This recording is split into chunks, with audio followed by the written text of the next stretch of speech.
Assalamu alaikum rahmatullahi wa barakatuhu. Surah Luqman. This session covers its information and explanation. Surah Luqman has total of 34 ayahs and it was revealed in Makkah. Name. The surah has been named Luqman after Luqman the sag, whose admonitions to his son have been related in verses 12 to 19 of the surah.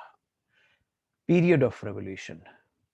A perusal of the subject matter shows that it was sent down in the period when persecution to suppress and thwart the invitation to Islam had begun, and every sort of machination had started being employed for the purpose.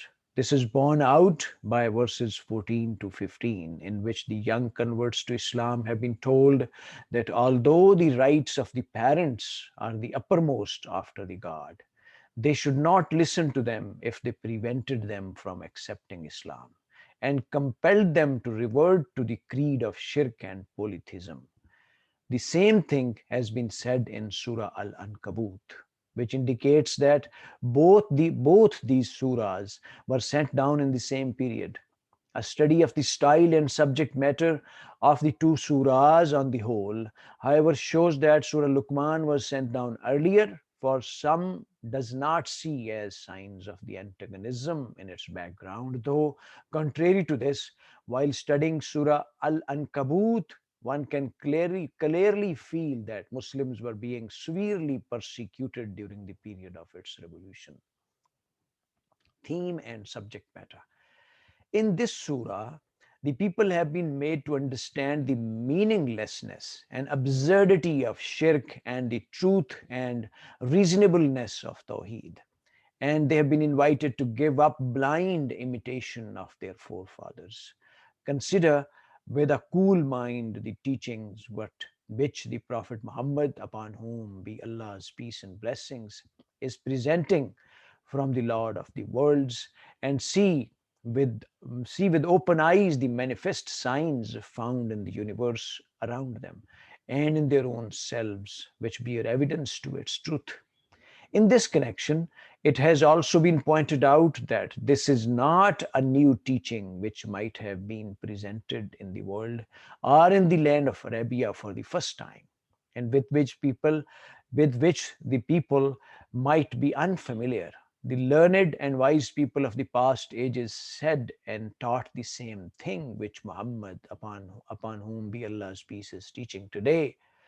It is as if to say, O people, in your own country there has lived a wise man named Luqman, whose wisdom has been well known among you, whose proverbs and wise sayings are cited in your daily conversation, and who is often quoted by your poets and orators. Now you should see for yourself that creed and what morals he used to teach. خواتین و حضرات، اب سورہ لقمان کی معلومات اور تشریحات کا اردو ترجمہ۔ سورہ لقمان کی 34 آیات ہیں اور یہ مکہ مکرمہ میں نازل ہوئی۔ نام: اس سورہ کے دوسرے رکوع میں وہ نصیحتیں نقل کی گئی ہیں جو لقمان حکیم نے اپنے بیٹے کو کی تھیں۔ اسی مناسبت سے اس کا نام لقمان رکھا گیا ہے۔ زمانہ نزول: اس کے مضامین پر غور کرنے سے صاف محسوس ہوتا ہے کہ یہ اس زمانے میں نازل ہوئی جب اسلامی دعوت کو دبانے اور روکنے کے لیے جبر و ظلم کا آغاز ہو چکا تھا اور ہر طرح کے ہتھ کنڈے استعمال کیے جانے لگے تھے، لیکن ابھی طوفان مخالفت نے پوری شدت اختیار نہ کی تھی۔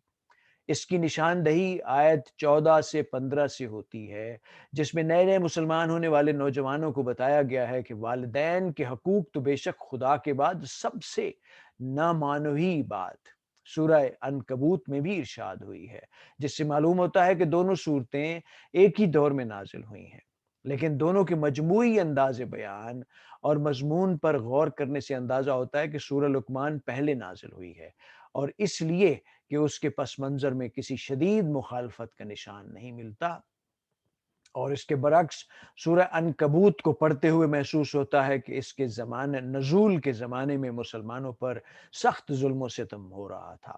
موضوع اور مضمون: اس سورہ میں لوگوں کو شرک کی لغویت اور نامعقولیت اور توحید کی صداقت اور معقولیت سمجھائی گئی ہے، اور انہیں دعوت دی گئی ہے کہ باپ دادا کی اندھی تقلید چھوڑ دیں، کھلے دل سے اس تعلیم پر غور کریں جو محمد صلی اللہ علیہ وسلم نے خداوند عالم کی طرف سے پیش کر رہے ہیں، اور کھلی آنکھوں سے دیکھیں کہ ہر طرف کائنات میں اور خود ان کے اپنے نفس میں کیسے کیسے صریح آثار اس کی سچائی پر شہادت دے رہے ہیں۔ اس سلسلے میں یہ بھی بتایا گیا ہے کہ یہ کوئی نئی آواز نہیں ہے جو دنیا میں یا خود دیار عرب میں پہلی مرتبہ ہی اٹھی ہو اور لوگوں کے لیے بالکل نامانوس ہو۔ پہلے بھی جو لوگ علم و عقل اور حکمت و دانائی رکھتے تھے وہ یہی باتیں کہتے تھے جو آج محمد صلی اللہ علیہ وسلم کہہ رہے ہیں۔